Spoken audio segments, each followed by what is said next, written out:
you don't have to force it. You don't have to fake it. You don't have to try to make anything happen. You can just know that some beauty occasionally might come along with your grieving, and allow yourself to see it when you're able. Right? And when you Yeah. do see it, really take in its qualities in the same way that you're studying your grieving. Study this beauty moment and Mhm. savor it as you would, another moment with your beloved, like as though it were one more moment we get with them. I think that the experience of, I kind of put beauty into the same category as awe and wonder, because beauty creates the sensation of awe and wonder inside of us. And awe and wonder is inherently a nervous system regulating activity. Yeah. Yes. Yeah. Both the aspect of networking where we connect with something that's bigger than us, but also, yeah, that experience of wow is just, it's soothing to our nervous system. Yeah. Yeah. If you don't have an art form and you're grieving, start one. Yeah. Yeah. And if you Yes. have one, do it. Yeah. This is your moment to really do it. And if the one that you know or the couple that you know aren't scratching the itch correctly for you, it's okay to put them down entirely and pick up a completely new modality. Yeah. Yes. And we're talking, about the sort of established arts, but you can create literally anything to honor your loved one, a playlist, a quilt, a flower bed, rituals or routines, or start a foundation. Literally anything that you dedicate to them can be Yeah. part of this creating beauty from Mhm. or within your grieving.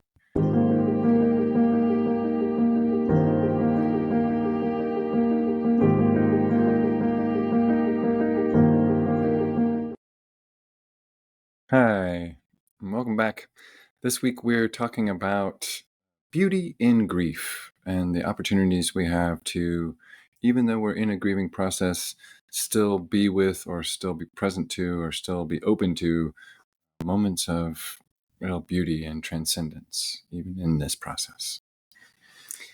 So I think it's important to name a couple caveats before we start or before we talk about this subject. Then we have a couple of suggestions, and then I think we have some stories to share. So thanks for being here for this, Selysa. So glad that we're teamed up for this conversation and for this project in general. Yes, so happy to talk about this with you today. It's such an important topic. Yeah, yeah. So we want to be really clear that what we're talking about today is not about bypassing or ignoring or rushing any uncomfortable emotion in our grieving processes. Like, we want to give full room to those. But this is simply about being present to those transcendent, sometimes hilarious, sometimes awe-inspiring, sometimes heart-expanding moments that also come along right with or right after or in between the painful moments. Mhm. And I think it's also important for us to mention, as we so often do, as with so many things in grieving, if and where and how you find the beauty will be up to you. There's no wrong way to do this. Your grieving process is your grieving process. 100%. So when we thought about this topic, or when you were thinking about coming in and having this conversation today, what were some of the things that just sort of came into your mind about this idea, Selysa? Well, first there was massive resistance because I Fair, I was, can relate to that one. yeah, I was like, oh, this topic's so wooey gooey, and grief is hard and grief sucks. Mhm. And this is just spiritual bypassing. I have nothing to say about this. And then I was like, no, we wrote this topic down for a reason, because it is true. And it was actually kind of this little avoidant nature inside of me trying Mhm. to run away from the full spectrum, because the full spectrum is such a contradiction that our black and white trauma minds don't know how to make sense of. Okay. Yeah. Well, and I can absolutely relate to that. I think to some degree there can be something that comes up, or like, I think I experienced a little of this. That's why I'm bringing it up this way. Of like, wait, we're supposed to be doing grieving, not like, like looking away and, like enjoying ourselves. Um, and, like encouraging people to do that is like you're saying, like bypassy or wooey gooey, like that. That's the real technical terminology. It's in the Yeah. dictionary. Yeah.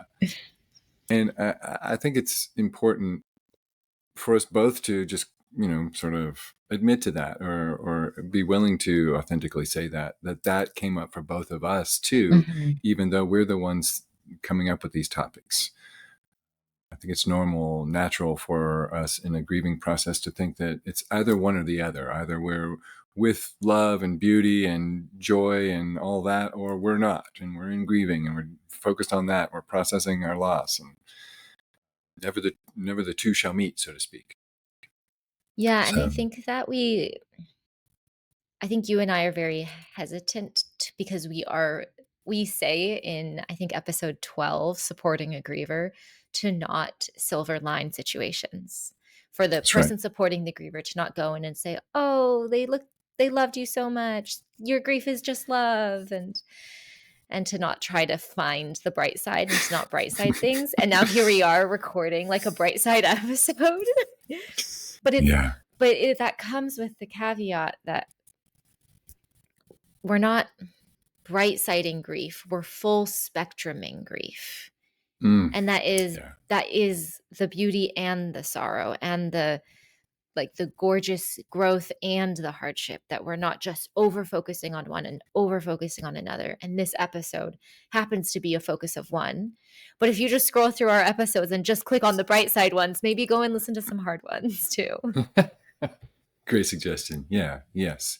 And I love too that you're emphasizing that point of full spectrum grieving, because really, as we've said so many times, there's just like pretty much every feeling in the book can come up as part of your grieving process, and being closed off to any of that is kind of stopping short of giving yourself the full spectrum of your grieving process. I really Mhm. love that you put it in that context. And two, I think one of the I don't know exactly how to put it, but an important piece of how we're approaching this is that we're not inviting people or suggesting or taking on ourselves to, like, like put away the grieving to go and focus on beauty. it's Yes. it's again, this full spectrum thing, but it's also more, I think the basis of our recommendation around this is something in the vein of, this is something that can happen. Beauty can happen in this process, and check it out. Like, you might notice some in your own grieving process. Not go and do this because you have to see beauty in grief at all. Right. Mhm. So even though that's our orientation, we do have a couple few suggestions to get you going, Mhm. and then maybe we can share some stories of our own experiences. So in thinking about it, I was like, well, so how does one orient themselves to be available to the beauty and not shut down the grieving, and or not distract ourselves with with beauty instead? Mhm. And I think so there are kind of three ways to approach this. I think one is just to notice it when it shows up, and we can say some more about that in a second. The second is to actually go looking for it when you can, when you're available to do that. And then the third sort of recommendation or suggestion or thing that's available to you, opportunity if you want it, is to create beauty if and when you're bold enough to do so. And in your grieving process, through your grieving process. Right? So, what comes up for you first around just noticing it when it shows up? I think this kind of links back to the episode about the relationship with the departed not being over, but evolving after Mm, they pass away. And I yeah. think that this whole topic is very correlated to that topic, because a lot of the beauty is from that ongoing relationship with the Mhm. departed. Wow. Yeah. I'm so glad that you focused on that. I couldn't agree more. And I hadn't exactly articulated it that way for myself yet. But yeah, when I think about, and we'll talk about some of the examples, when I think about the examples from my own experience, they are largely relate or many of them are related to moments where I've still felt a connection with Edward, Mhm. and that being just such a beautiful moment.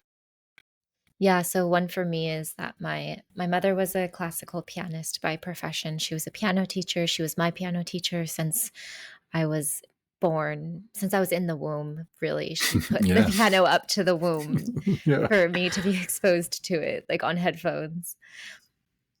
And now I have her piano. Mhm. And every time someone comes into my home and they recognize it, if they knew her and they knew that was her piano, they recognize it and they say, "Oh, this is your mother's piano, wasn't it?" Mhm. I say, "Yes, it was." And they're like, "Wow." And sometimes people don't even play the piano and they say, "Can I play it?" And I say, "Of course you can." So it's like this piano as the is the almost this living, breathing object that has so much of her essence in it that it provides a point of connectivity to everyone who comes into my home to have that connection with her.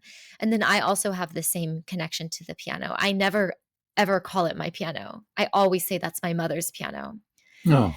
And a part of that is because my brothers and I have kind of passed it around. My one brother had it for several years and I said, "Hey, can I take a turn with it? Can I have it in my house for a couple years?" And he was like, "You're taking the piano from me?" I was like, "No, no, I'll just take it for a couple years. Like you can have it back. It's not going to be mine forever." Oh. And so every time I play it, I think to myself, "Oh, I'm going to play my mother's piano." And it's as though I'm bringing a piece of her spirit back to life through the music. Mm. That's really sweet. So that actually has some elements of noticing it, that it's just there and people are noticing it and kind of reaffirming the connection or the beauty in that, the fact that you have it. But then also like using it to create music, Mhm. beauty out of that as well. Oh, I love that. Such a great example. For me, in the noticing it category, there's so many examples, so many just wonderful and warm and beautiful, powerful moments that I've experienced in my grieving process. Sometimes, like we said in the intro, like right along with or right after moments where it was just so hard. But one of the really beautiful moments that just comes back to me so frequently is when I was trying to rescue my brother's cat, Birdie, she was orphaned in his house after his death, after Edward's death. And I flew down to Montgomery, where he lived, Montgomery, Alabama, where I grew up, and spent about 2.5 days like wandering the neighborhood and around, different parts of the outside of the house and, nearby, calling her as I walked around, just, and trying to kind of do it as I knew Edward would. So with a heavy Southern accent and kind of with a little bit lower register. He had this kind of beautiful baritone voice, especially when he was singing. And so I was wandering around the neighborhood going, "Birdie, Birdie, Birdie." I won't do the full impression for you, but a lot of that for days and days. And then it was like it was the last day, and I was, sort of feeling some desperation and really calling out to Edward to help me make this happen so that I could rescue her, so that she wouldn't be abandoned or orphaned. And I'm in actually his backyard, just wandering around calling her, and I'm saying, "Birdie, Birdie, Birdie," and I hear suddenly some cardinals saying what they say, which is "Birdie, Birdie, Birdie, Birdie." And so I realized me and the Cardinals together are calling Birdie. And in that moment, I'm like, I'm surrounded by Cardinals in his backyard, which is like, it's a long story, but we spent just so many hours in that yard that it's like, it's a home for me. So I'm there in that space with those sounds near him and, the ghost of him, his energy, calling for his cat, hearing these birds also calling for the cat, and also suddenly getting the joke of the cat's name. That he named her Birdie, Birdie, Birdie because his yard is frequently filled with cardinals saying Birdie, Birdie, Birdie. And what a hilarious joke to have the birds calling his cat's name all the time. And it was one of those moments, and there's been many of them, where I just burst out laughing and crying at the same time. Tears just flying, and just like full gut, belly laughing. Such a beautiful moment. Even thinking about it now, I get full body chills. Just such a tremendous. I feel the need to now go and Google the sound of a cardinal.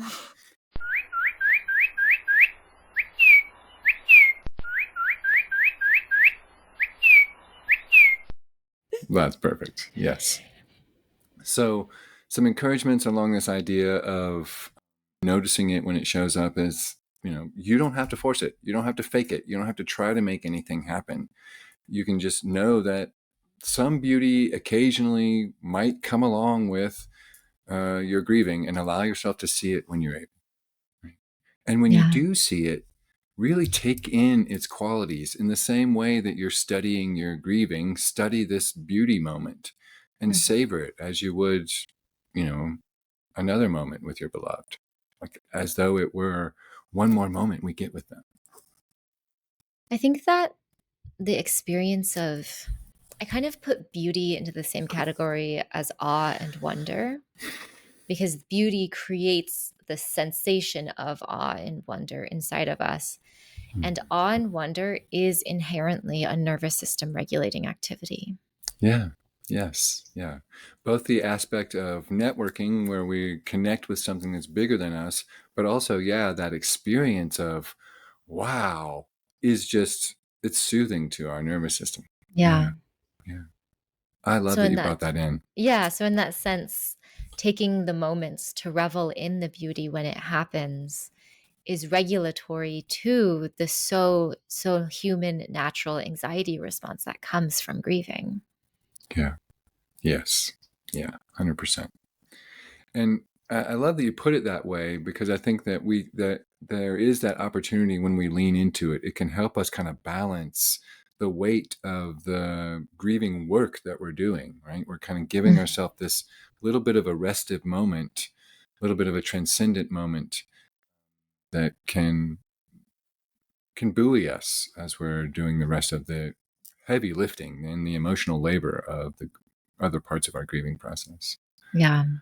I think there's something too interesting in this category of just noticing it when it shows up, that is similar to this the state that we're in when we're with our grieving, where things kind of, there's a little bit of, it's things are a little bit slower, and we might notice textures or qualities of things a little bit more, or things might be a little bit richer in our awareness already, because Mhm. as part of the grieving process. And we're also doing this thing, many of us, of trying to hold on to either the connection or things that remind us of or connect us to happy times, loving times, you know really good feeling times, moments of beauty with our beloved. And so I think there's something natural in this arena of, in that slower pace, in that frame of, I don't know, frame of mind, even, of being with what's happening to us, and then something really amazing comes into view. I don't know, there's like almost like more a likelihood of more openness to it than sometimes in our other parts of our lives, where we're moving quickly, and we're moving from the next thing to the next thing. We're worried about work, and we're worried about life, and we're worried about bills and things, not moving at the pace where beauty can just arrive as easily. Yeah. Yeah, the slowing down to be present is such an important piece here. Yeah. And that kind of, I think that kind of leads in nicely to the second opportunity, which is to go looking for beauty when you can, when you Mhm. have the energy to do that, when you have the ability to do that, when you are feeling emotionally like that's available to you, giving yourself these opportunities to have beautiful moments. I think a really good actionable step for that is to go to a place that you went to with them that means something to you. Hmm. That's a Yeah. really good way to Yeah. create a beautiful moment for yourself. Yeah. Yeah. One to go, like, sort of put yourself into the position for one to show up, just going Mhm. looking for it. Mhm. Yeah. I think, yeah, you could be open to signs from your loved one and count them as those kind of beautiful moments. You can sit with your feelings in your grieving process as a ceremony, giving yourself kind of intentional space and time to honor your loved one and your feelings around them and their passage. And doing that can give you these opportunities to see beauty, in a moment like that. And in other moments when it's right for you, you can also allow yourself to seek out experiences that, like we were talking about, invite awe, invite wonder, invite exhilaration or aliveness in you. Right? Yeah. Going somewhere beautiful, especially somewhere that you have a memory with your loved one. I think that's such a beautiful opportunity. Yeah, I did that with my mom. The last time that I saw her was on a camping trip. Hmm. And for many years, I tried to find this place that we were camping. It was in the middle of the wilderness. It wasn't a campground with a name. And I could vaguely remember the directions. And for years, I couldn't find it. And I would Hmm. go and drive past, and I would always only ever do it alone. I would go and drive past and I would drive around and I'd drive down all these dirt roads and think like, was this it? No, this wasn't quite it, but I'm within a mile and just can't find the spot. And then one day I finally had the courage to message one of her friends who was there on that camping trip and ask for directions. Smart. And he sent me the exact directions. And then Oh, wow. I went back and I found it and I spent a night there. And it was so beautiful to have that beautiful place in the forest of California to be my last memory with her and to be there in that forest again. Yeah. Yeah. Just placing yourself in the space for Mhm. some kind of additional beauty and or additional connection, and where those two overlap with Mhm. your mom. Oh, I love that. This episode is brought to you by the Center for Emotional Education and Sacramento Reiki Center, where we support full-time grievers every day. Many of our clients have tried everything and it still hasn't been enough. After our work together, they gain the tools and skills that they need to navigate their grief on their own. You can get more information at sacramentoreikicenter.com and centerforoemotionaleducation.com. In terms of me, for looking for it, I do this still quite frequently. I'm kind of always on the lookout for a sign from Edward. It's funny, I already mentioned cardinals. We made an agreement after his passage that he would send me cardinals in different ways, and he's really kept up his end of the bargain. So, like, I mean, just I can't tell you the number of really weird ones, especially since I look for them. But like, oh, my partner Natalie's mom just happened to send her a picture of her mom in a cardinal outfit costume out of the blue. No explanation. I don't know why. Still, she was in that costume. Or I happened to mention it to another friend, that Edward sends me cardinals, and he said, "Oh, well, then you should probably know about my son's school mascot." And he sends me a picture of the cardinals at their school, and then he happened to be standing right in front of. Or there's been a ton of snow here in Missoula this this winter, and we just recently had this kind of weird rapid melting spree. So the snow just quickly dropped like a foot or two in people's yards.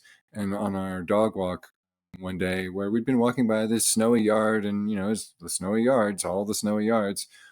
On this particular day, the snow had dropped enough to reveal two cardinal yard signs or yard ornaments that I hadn't seen ever before in that yard.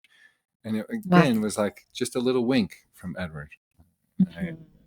it's just so fun for me. And it can be days when I'm having a hard day or a few days, or even days when I'm just feeling, well, less of the hard stuff. And I'll just see some sign like that. I think largely because I'm looking for it, but still just out of the blue. I love those moments. They're so nourishing, Mm-hmm. almost Yeah. like a warm bowl of soup.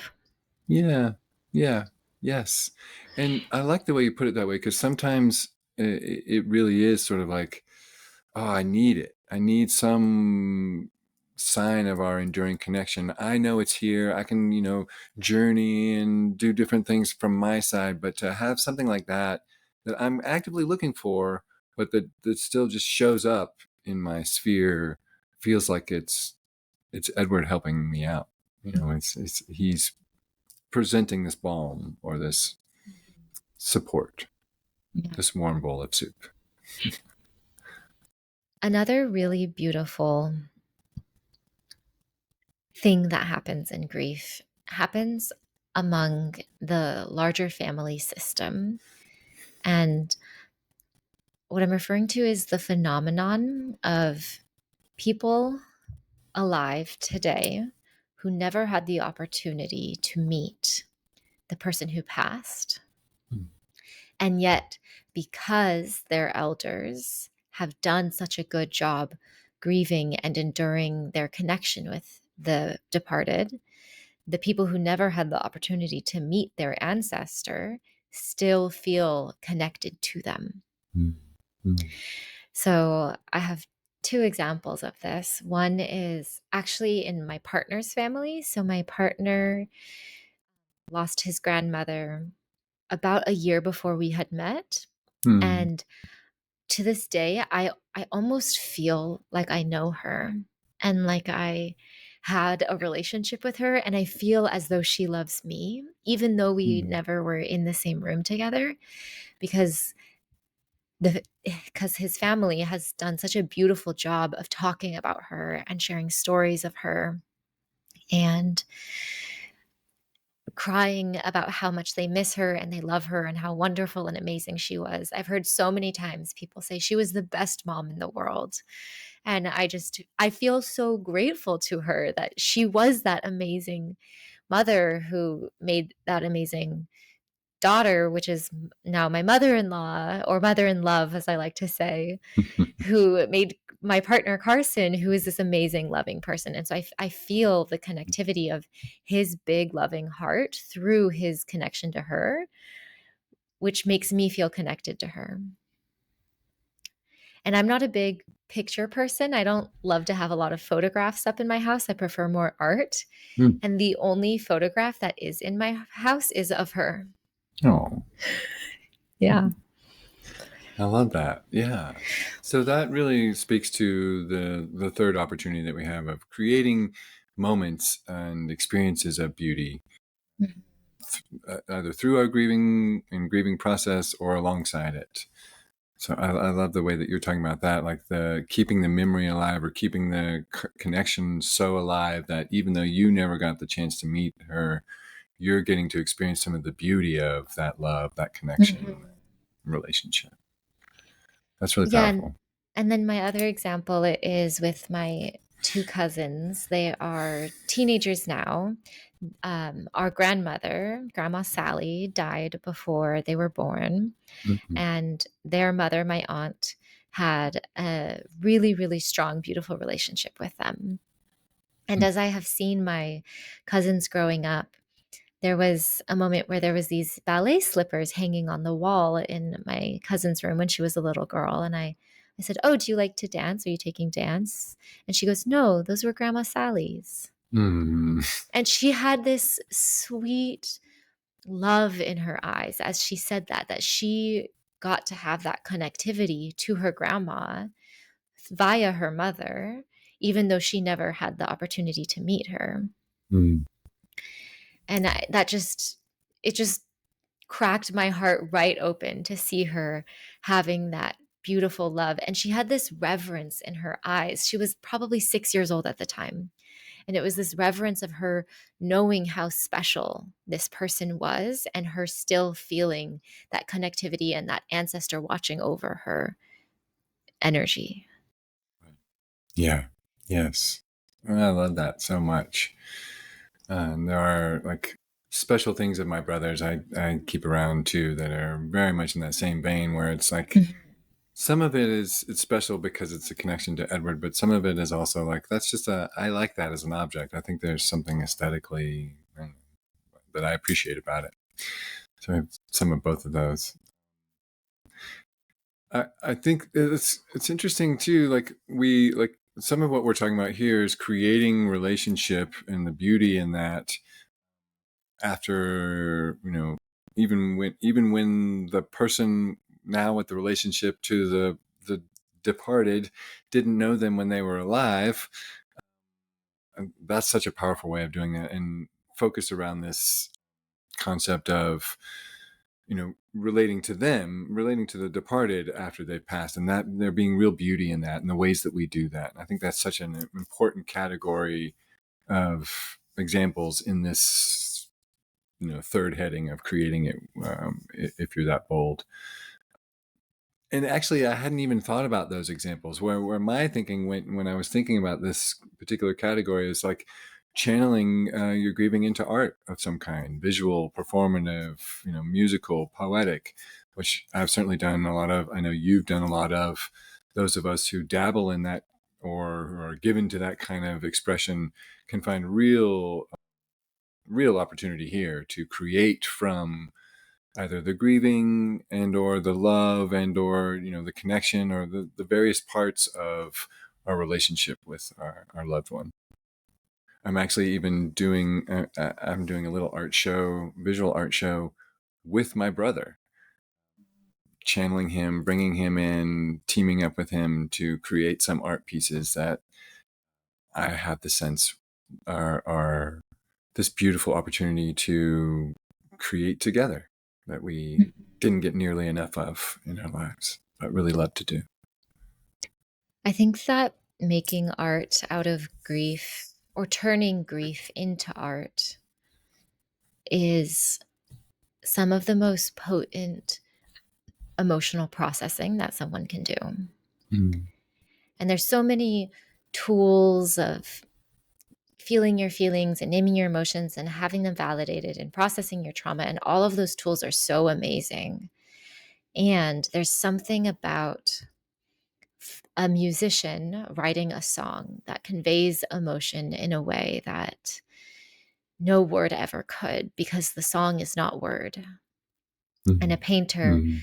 painting a painting that conveys an emotion that no one ever could. And I would encourage for everyone out there to start to consider the fact that even if they're not trained in any art form, that they still get to learn now, and they can still use that as a channel for processing emotions through.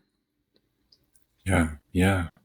I sometimes forget this, but I actually started painting as a freshman, no, a sophomore in college, because I was going through a grieving process. And Edward and I, we lost a mutual friend through a weird accident. And I didn't even, it's weird, not that weird, it's really understandable. But at the time, I didn't necessarily, and I didn't actually connect very deeply with all of the emotions of the grieving process, but I really connected deeply with this way of kind of like being with myself as someone who is experiencing this, and through that experience creating these painting things, and through kind of like getting to know painting that way, it became, I mean, it's become one of the major art forms of my life. Mhm. And I wouldn't have that if I hadn't given myself that opportunity to create from that place. Yeah, so that's just a beautiful example of, if you don't have an art form and you're grieving, start one. Yeah. Yeah. And if you Yes. have one, do it. Yeah. This is your moment to really do it. And if the one that you know or the couple that you know aren't scratching the itch correctly for you, it's okay to put them down entirely and pick up a completely new modality. Yeah. Yes. And we're talking, about the sort of established arts, but you can create literally anything to honor your loved one, a playlist, a quilt, a flower bed, rituals or routines, or start a foundation. Literally anything that you dedicate to them can be Yeah. part of this creating beauty from Mhm. or within your grieving. And that can be a way to honor your grief too. Like you get to have both. You create something that is beautiful and powerful, but is also channeling some of this love that doesn't have the same place to go to anymore. And some people channel that into kind of being of service to the rest of Hmm. their community and world. And that's also such a beautiful thing to do with your grief, that it goes into healing everyone around them that is going through something similar. Yeah. I mean, you could even Kind start a of like podcast. us. Yeah. Here we are. Yeah, exactly. Yeah. Yeah. So I talked about the art show I'm creating with Edward in this category. I think there have also been things I've done, like temporary altars I've created for Edward, like there's maybe just a picture of us and a candle and a couple of other, important trinkets. I've mentioned art projects with him, but also poetry with him, poetry to him. I got him a memorial bench, and so I do blessings at the bench on particular special occasions. I call him in to help me with shamanic work or particularly big projects, and I intentionally take him places I know he'd like or that we didn't get to go, but I would have wanted to. I wanted to have taken him to. We sometimes go together. So those are ways I'm working on creating it Mhm. together. Are there? What about for you? Do you have examples? I know you do a lot of art, a lot of Mhm. performance and movement, and so. I think every time I play the piano, Hmm. like every Hmm. time, Wow. I think that it can be, this is also kind of reminding me of people's relationship towards spreading their beloved one's ashes. Yeah. And so a lot of times people will wait and they'll say, I'm not ready, I'm not ready. And and I think it's really good that they're listening to that wisdom inside of themselves, that they aren't ready, and Hmm. to not push it or force it or try to do it too soon, because there is so much hardship of grief that needs to be gone through, I think, to get to a state of readiness. And a lot Yeah. of people kind of think that spreading ashes is either the final goodbye or is setting them free into the world. And I think that it can take on whatever meaning that it's given. And so it's really up to the individual to decide what meaning to give it. Yeah. Yeah. Definitely. Hmm. I love that you brought that in here too, because it sort of really fits within the overlap of the two parts of the Venn diagram of really giving ourselves to our full grieving process, but also being available to these beautiful moments that can be part of the full spectrum of grieving. Mhm. Hmm.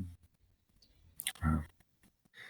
Well, what would you say is sort of a last encouragement that you would give to folks who are maybe they haven't seen it yet, or maybe they're not, actively working toward it, but wanting to be available to these moments of beauty? I would say to them that it's on their horizon and you can't rush your healing, Mm. and it will come through the process of healing. And it certainly won't come through the process of avoiding grief and avoiding healing. I don't think it's very common or often or healthy to try to just focus on this and try to ignore the pain. That tends to just lead to chronic illness trapped in the body. Yeah. Yes. Or worse. Yeah. Do you have any other final words about it?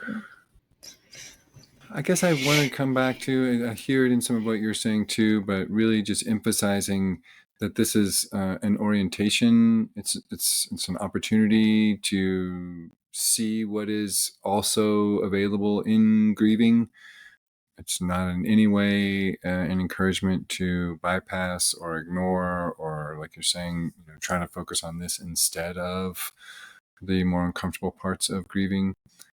But in the gentlest way possible, just encouraging you to recognize that sometimes there is real beauty available even in this, like, maybe worst possible process for you. I know for me, I can't. I don't want to try to imagine any worse process. This is definitely the worst process I've been through so far in my life.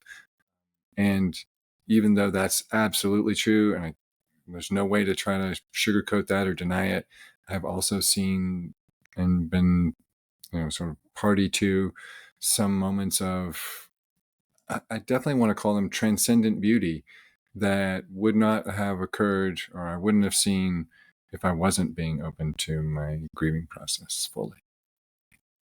Hey, thanks for listening to Full-Time Grievers.